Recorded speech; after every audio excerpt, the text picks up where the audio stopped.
할렐루야. 다 함께 주님을 찬양하시겠습니다.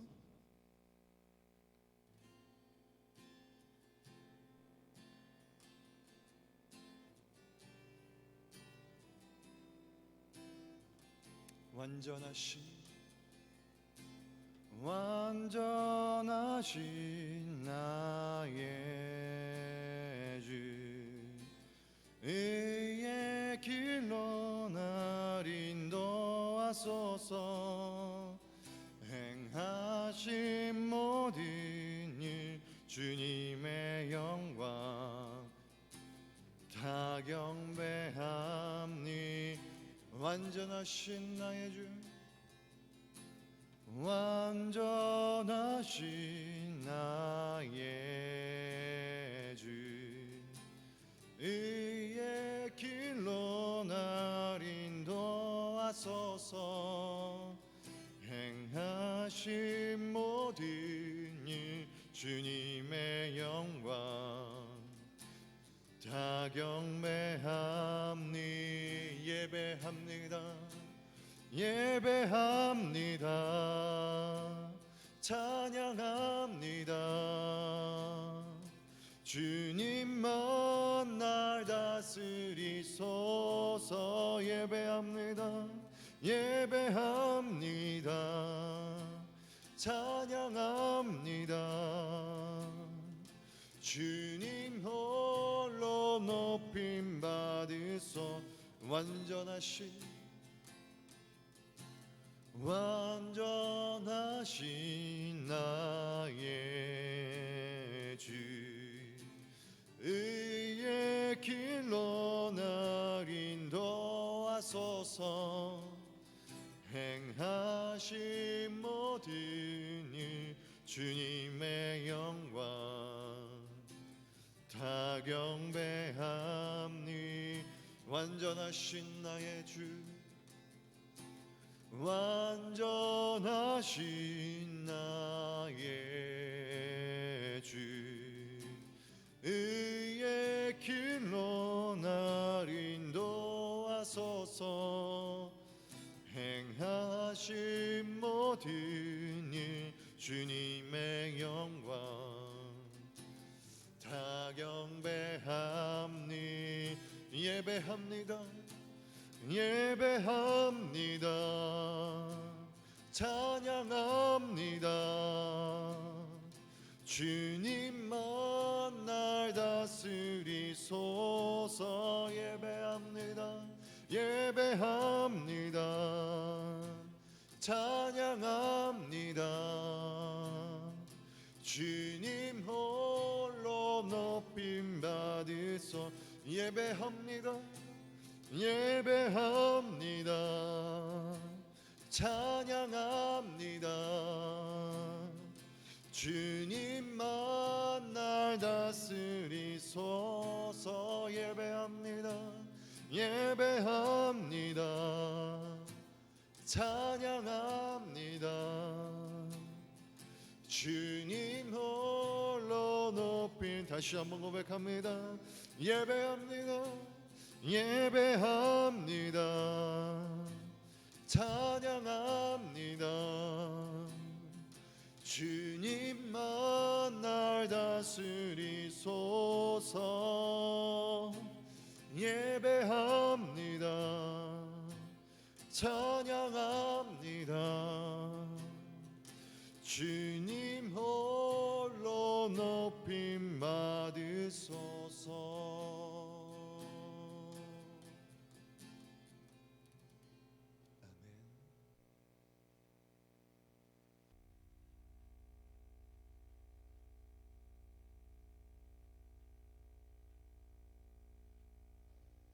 일곱 번째 주제는, 이 메시지의 아이디어는 사실은 제가 좋아하는 존 스타트 목사님으로부터 온 것인데, 그 존 스타트 목사님의 독창적 아이디어라기보다는 사도 바울의 얘기를 요약을 한 거예요. 이 이야기는 사실은 사도 바울이 갈라디아에서 십자가에 대해서 정리하고 요약한 메시지라고 할 수가 있습니다. 갈라디아서는 작은 로마서라고 부릅니다. 특별히 갈라디아에서는 복음에 대한 일관성 있는 설명을 아주 명백하게 사도 바울이 하고 있는 사실을 발견하게 됩니다. 만일 우리가 갈라디아에서 나와 있는 십자가라는 말만 골라서 읽어보면 십자가의 전부를 한눈에 꿰뚫고 볼 수가 있습니다. 바울의 마음속에는 강렬하게 십자가가 불타고 있었습니다. 사도 바울이 갈라디아에서 주장하는 것은 율법과 복음의 관계입니다. 율법은 악하고 율법은 잘못된 것이 아니지만, 오히려 율법은 선하고 의롭고 완전한 것이지만 율법으로는 사람이 구원받지 못한다라고 하는 것이 바울의 계속되는 주장입니다. 왜냐하면 율법은 하나님의 법이고 인간은 율법을 하나라도 지킬 수 없는 죄인이기 때문에 율법은 좋은 것이지만, 선한 것이지만, 완전한 것이지만 율법 앞에 가면 인간은 사형 선고를 받은 죽은 존재나 똑같다는 것입니다. 율법 앞에서는 모든 인간이 죄인입니다. 따라서 율법으로는 그 어떤 누구도 구원을 받을 수가 없고 오직 값없이 은혜로 베풀어 주시는 하나님의 용서와 긍휼만이 인간을 구원할 수 있습니다. 이 하나님의 용서와 긍휼을 가리켜 우리는 은혜라고 말하고, 은혜가 은혜되는 가장 핵심적인 근거는 십자가라는 뜻입니다. 그래서 사도 바울은 율법과 은혜의 관계를 갈라디아에서 계속 이야기를 하면서도 그 밑바닥에 흐르는 거대한 영적 강이 하나 있는데 그 강은 십자가의 강입니다.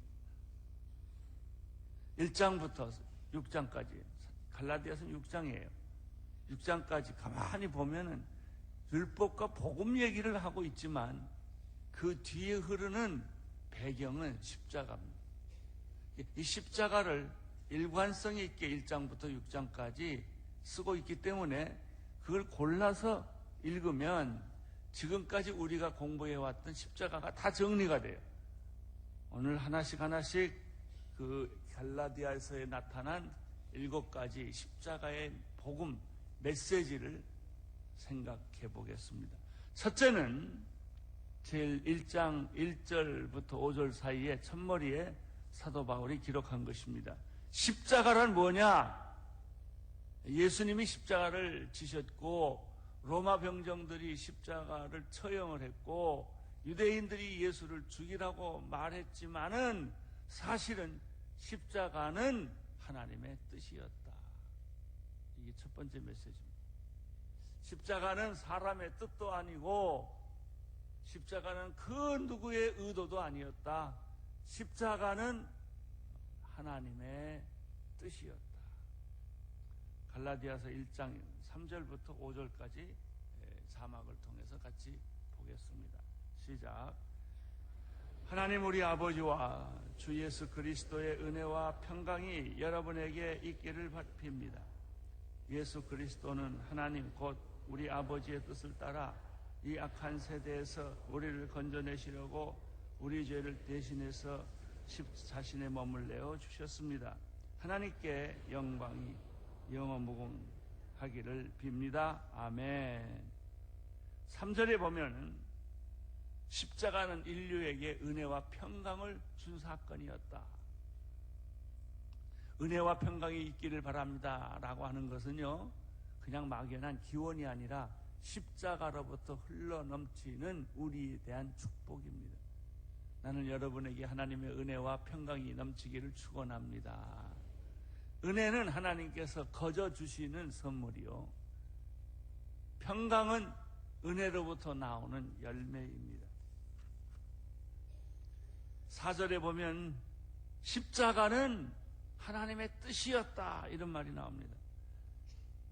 예수님께서 물론 스스로 십자가를 지셨지만은 그것은 하나님의 뜻에 순종하기 위한 위대한 믿음의 행동입니다. 우리 아버지 하나님의 뜻이었다. 하나님의 뜻이었다면 누구도 두말하셔는 안 됩니다. 나는 여러분의 인생이 방황하는 것은 하나님의 뜻을 정확하게 깨닫지 못하기 때문에 직장에 대한 방황, 결혼에 대한 방황, 자녀교에 대한 방황을 계속하는 것은 여러분이 하나님의 뜻을 잘 희미하게 알기 때문에, 잘 모르기 때문에 생기는 문제예요. 여러분의 인생이 확실해지기를 바랍니다. 하나님의 뜻이다. 그러면 죽는 것도 쉬워요. 아픈 것도 쉬워요. 하나님의 뜻이다. 고통도 쉬워져요. 하나님의 뜻입니다. 4절에서 계속해서 보면은 이 하나님의 뜻을 이루기 위하여 악한 세대에서 우리를 구원하기 위해서 십자가를 지신 것이라는 것입니다. 십자가의 목적은 단 하나입니다. 악한 세대에서 우리를 구원하기 위하여. 계속해서 4절을 보면은 십자가는 하나님의 뜻이여 인간을 구원하기 위해 자신의 몸을 내어준 사건이라는 것입니다. 인간을 구원하는 데만 초점이 있다면은 예수님이 하실 일이 별로 없을 거예요. 그러나 인간을 구원하기 위해서 예수님은 희생하시고 대가를 치르시고 자신의 몸을 내어 주신 사건입니다. 사랑한다고 말할 때요, 말로는 다 사랑한다고 말합니다. 그러나 내가 너를 위해서 희생하고 죽겠다고 말은 못합니다. 사랑한다는 말은 쉽게 해요. 근데 내가 손해보겠다, 희생하겠다, 내가 대신 죽겠다, 이렇게까지는 말 못합니다. 그래서 십자가는 5절에 보면 하나님께 드리는 영광이다. 십자가가 없다면 은혜와 평강도 없고 구원도 없고 하나님께 드릴 영광도 없습니다. 십자가는 하나님의 뜻입니다. 이것이 사도 바울이 갈라디아에서에서 맨 먼저 주장하는 말입니다. 두 번째입니다. 십자가는 하나님의 뜻이지만은 그것은 철학이나 사상이나 이데올로기나 이념이 아니라 내가 그 십자가에 못 박히는 사건이었다, 이렇게 말합니다. 이것이 결정적으로 세상의 다른 진리와 다른 거예요. 다른 진리는 배우면 돼요, 깨달으면 돼요, 알면 돼요. 그러나 십자가는 깨닫고 알아서 되는 문제가 아니라 내가 십자가에 못 박혀야만 십자가를 아는 거예요. 19절, 20절, 2장 19절, 20절 같이 읽겠습니다. 시작. 나는 율법으로 인해 율법에 대해 죽었습니다. 이는 내가 하나님께 대해 살고자 함입니다. 나는 그리스도와 함께 십자가에 못 박혔습니다. 그러므로 이제 더 이상 내가 사는 것이 아니라 내 안에 그리스도가 사시는 것입니다. 지금 내가 육체 안에서 사는 것은 나를 사랑하셔서 나를 위해 자신의 몸을 내어주신 하나님의 아들을 믿는 믿음으로 사는 것입니다. 할렐루야. 십자가는 우리로 하여금 율법에 대해서 죽고 하나님에 대해서는 살게 하신 사건입니다. 십자가를 믿음으로 받아들이는 사람들은 자기 자신을 예수님과 함께 십자가에 못 박은 사람들입니다.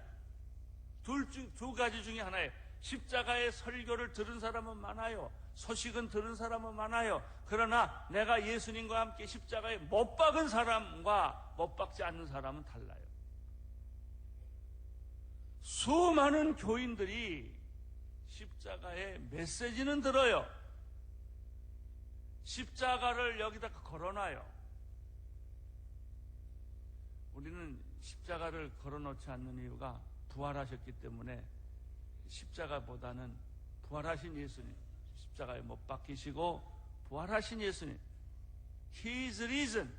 그분은 부활하셨어요. 죽음을 이기셨어요.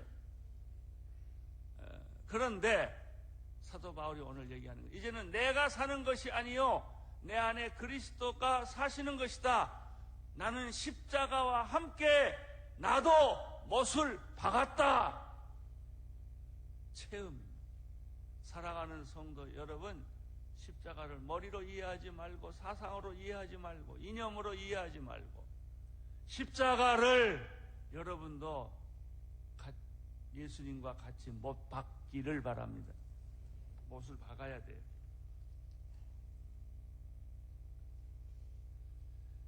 여러분, 죽은 사람을 가리켜 우리는 뭐라고 말합니까?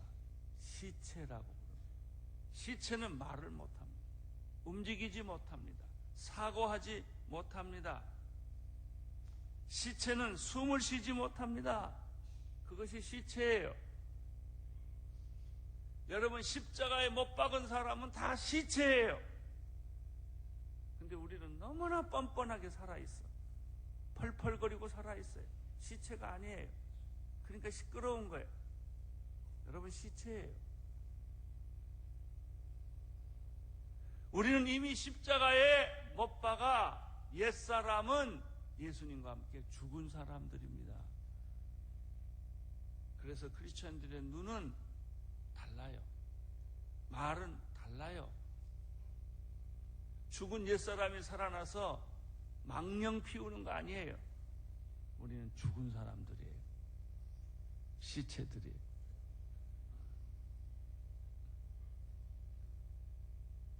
그러면 우리는 뭐예요? 시체는 시체인데 내가 죽은 그 자리에 예수님이 주인이 되어 계셔요. 예수님이 사셨어요. 할렐루야. 예수의 죽음은 곧 나의 죽음이고 예수의 부활은 곧 나의 부활이다.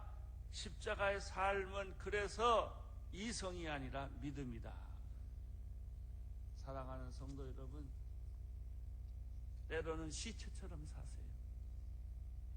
화가 날 때, 정욕이 불탈 때, 욕망이 나를 사로잡을 때 내가 시체였다는 사실을 기억하세요. 그리고 부활하신 예수님이 내 대신 산다는 사실을 기억하십시오.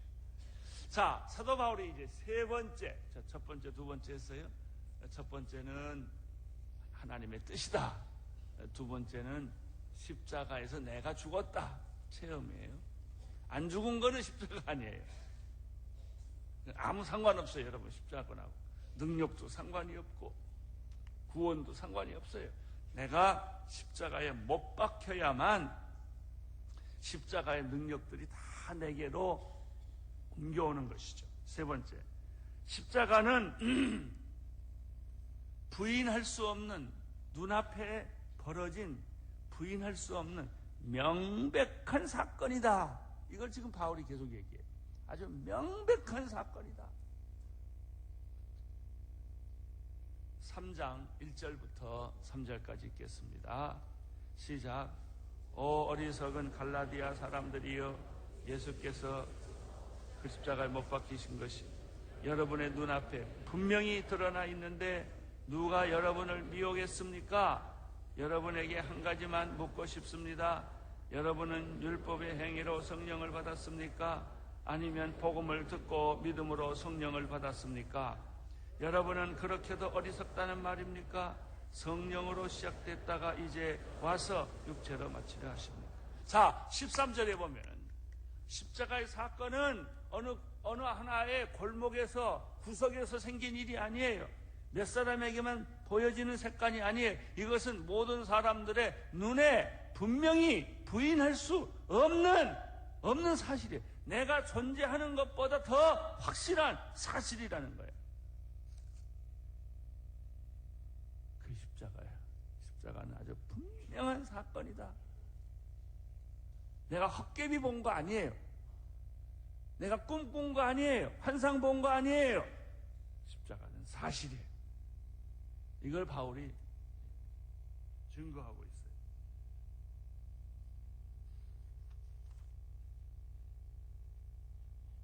만일 십자가가 사실이라는, 분명한 사실이라는 것을 부인한다면 두 번이나 말합니다. 1절과 3절에서 어리석은 사람이다. 바보다. 동시에 2절을 보면 십자가는 분명한 사건인과 동시에 십자가는 성령 사건이다. 아주 독특한 말을 합니다. 이 말은 무슨 뜻이냐면 성령 받지 못한 사람은 십자가를 죽었다 깨도 이해하지 못한다. 천재라도 이해 못한다. 성령을 받아야만 십자가의 신비로운 비밀을 알게 되는 것이다.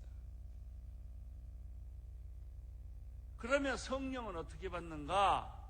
십자가의 복음의 말씀을 듣고 이렇게 설교를 듣든지 성경 공부를 하든지 성경을 읽든지 여러분이 십자가에 관한 말씀을 듣고 배우고 그러면 성령이 임해요. 자, 십자가를 듣고 배워야 성령이 임하고 성령이 임해야 십자가를 이해해요. 이거 동시적이에요. 이 십자가 사건과 성령 사건은 하나예요.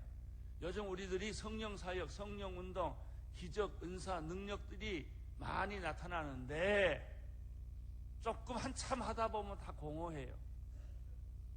이게 별게 아니에요. 왜 그런 줄 아세요? 그 안에 십자가가 빠져있기 때문에. 이 십자가가 있는 성령 운동은 영원해요. 지구 끝까지 가요.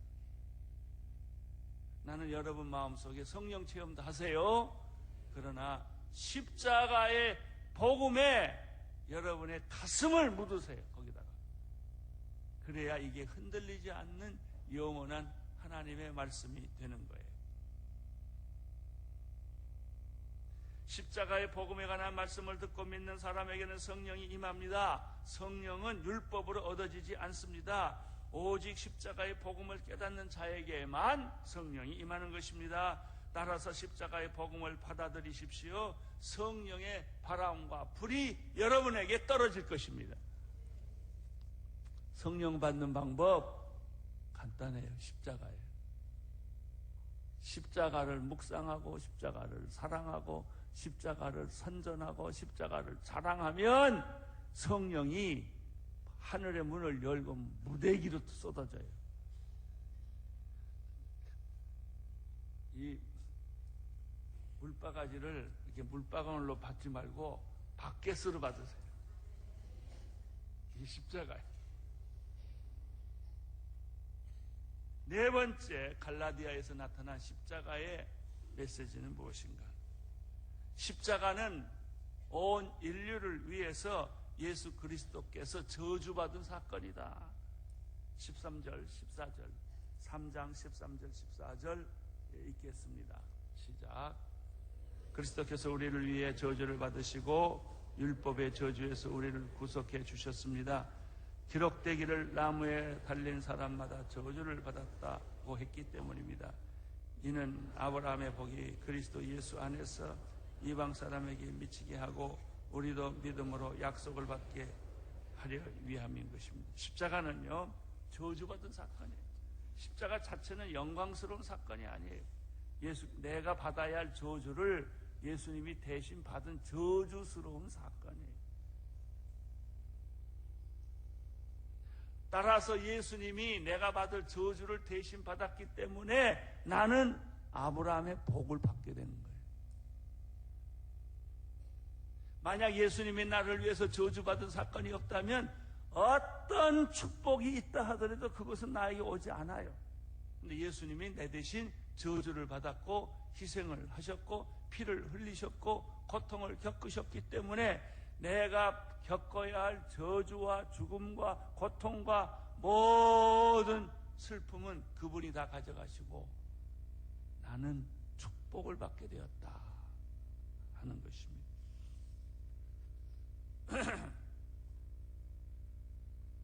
이제 다섯 번째, 갈라디아에서 나오는 십자가의 메시지는 무엇인가? 다섯 번째 재밌어요. 십자가는 우리에게 이런 축복도 가져오지만 예수가 저주를 받음으로 내가 받을 저주를 피해서 축복이 왔지만 동시에 십자가를 믿는 사람에게는 박해가 있다. 그 참 이상합니다. 십자가 말하면 사람들이 욕을 해야 됩니다. 핍박하고요, 박해합니다.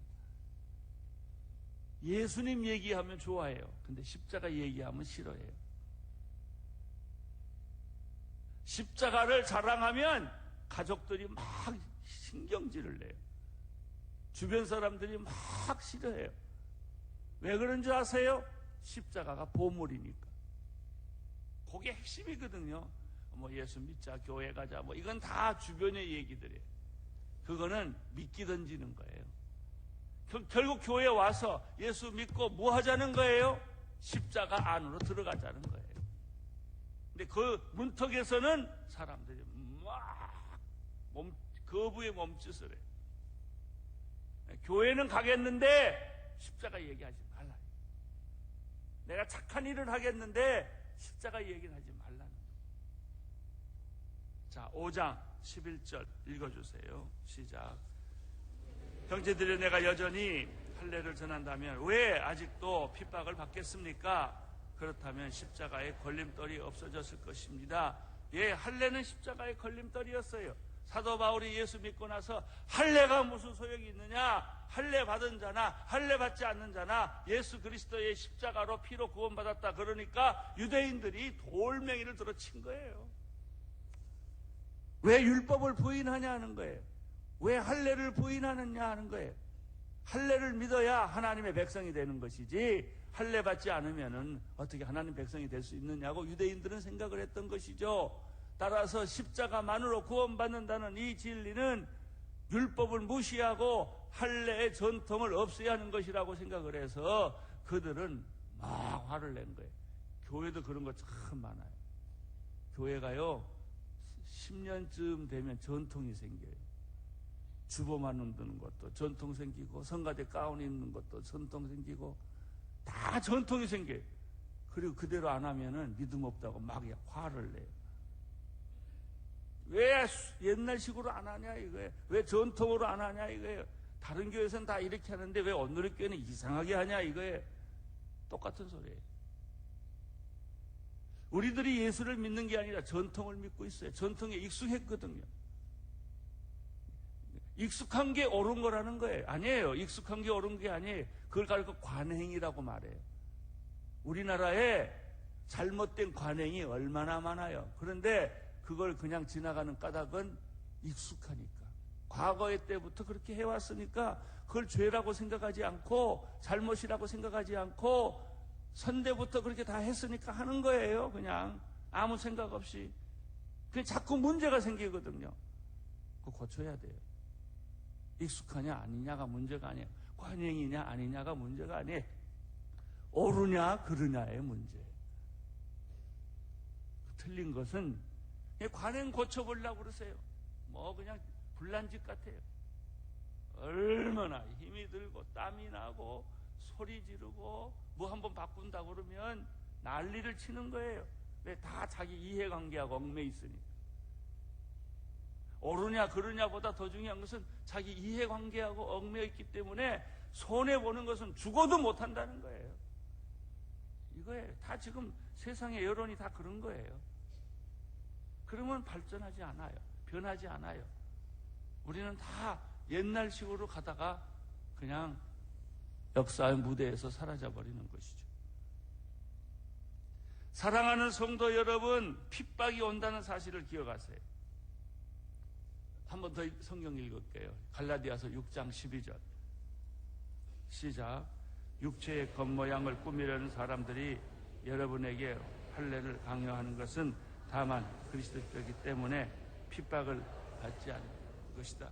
예수 믿으면서도 십자가를 믿으면서도 십자가를 자꾸 숨기는 것은 교회 안에서 핍박받거나 인기 없는 발언하기 싫으니까 그런 거예요. 괜히 뜨거운 감자예요. 그거 건드렸다가 욕이나 먹고 얻는 것은 하나도 없으니까 십자가의 복음을 자랑하지 않는 거예요. 십자가는 유대인에게는 걸리는 것이요 이방 사람들에게는 어리석은 일이지만 우리에게는 하나님의 능력이며 지혜입니다. 십자가를 자랑할 때 핍박이 온다는 사실도 기억하시고 핍박을 두려워하지 마세요. 이제 여섯 번째, 십자가는 성화의 길이다. 24절에서 25절까지 읽겠습니다. 5장 24절, 25절 시작. 그리스도 예수에 속한 사람들은 육체와 함께 정욕과 욕망을 십자가에 못 박았습니다. 만일 우리가 성령으로 산다면 또한 성령으로 따라 살아야 합니다. 십자가에 못 박혔다는 얘기는, 자, 십자가에 죽어서 내가 시체가 됐다고 그러잖아요. 죄와 욕망과 정욕이 못 박힌 것을 의미해요. 그런데요, 이상하게 십자가에 몸은 못 박혔는데 정욕과 욕망만 안 박혔어. 그것만 살아있어요. 다른 건 다 못 박혔는데.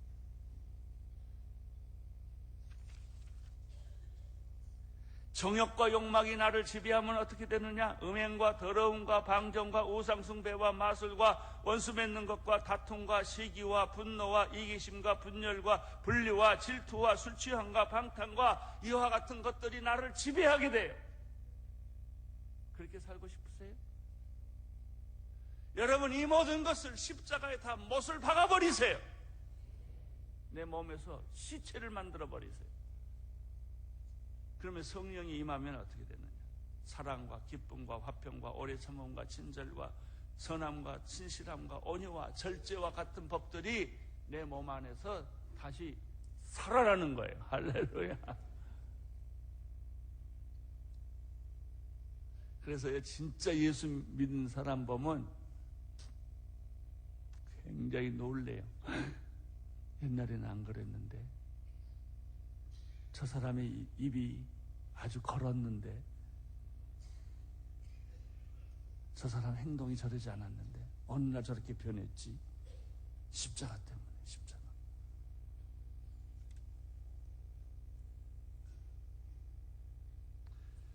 십자가는 사람들에게 성령의 열매를 맺게 할 뿐만 아니라 성화의 길을 걷게 해요.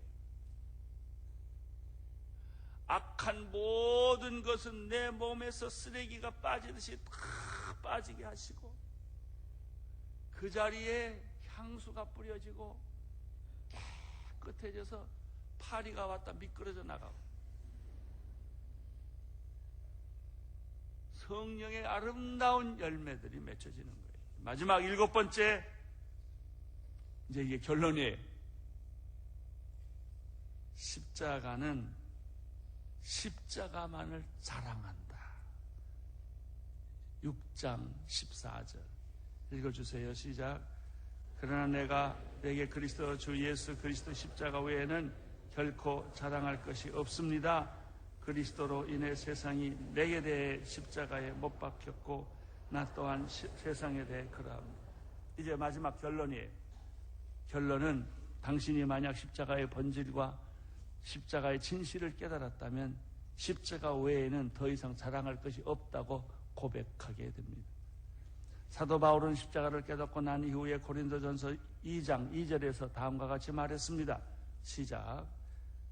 내가 여러분 가운데서 예수 그리스도 곧 십자가에 못 박히신 그분 외에는 아무것도 알지 않기로 작정했다.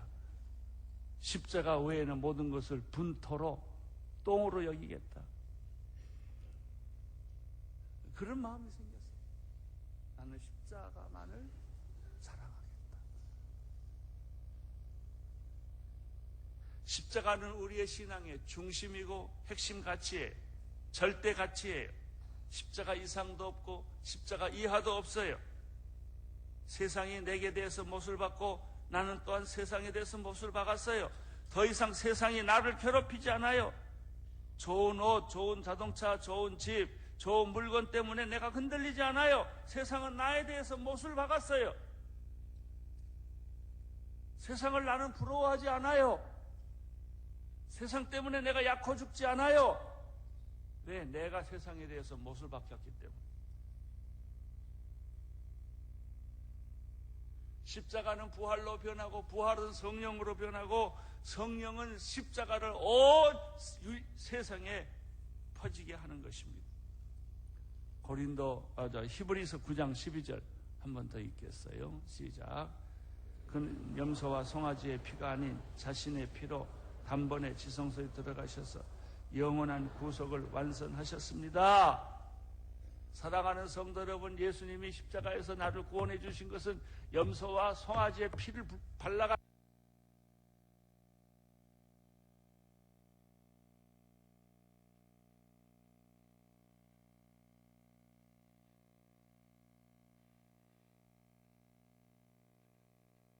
가지고 한 거 아니에요. 내가 구원받은 것은 염소와 송아지의 피가 아니라 예수 그리스도의 거룩하신 피를 단번에 흘림으로 말미암아 내가 영원한 구속을 얻게 된 것입니다. 이렇게 같이 있는 거예요. 십자가는 그래서 영원히 빛날 것입니다. 십자가는 온 인류를 구원할 것입니다. 십자가의 능력은 모든 죄와 사탄의 세력을 끊어버릴 것입니다. 십자가는 우리의 믿음의 근거입니다. 십자가는 우리의 성화의 수단입니다. 십자가는 우리의 증거의 내용입니다. 사랑하는 성도 여러분, 이 십자가 시리즈를 마치는 이 마지막에 내가 여러분에게 권면하고 싶습니다. 십자가만을 자랑하십시오. 십자가만을 선포하십시오. 십자가가 온 세상에 편만하게 증거될 수 있도록 하십시오. 그때 하나님은 영광을 받으실 것입니다. 할렐루야. 아멘.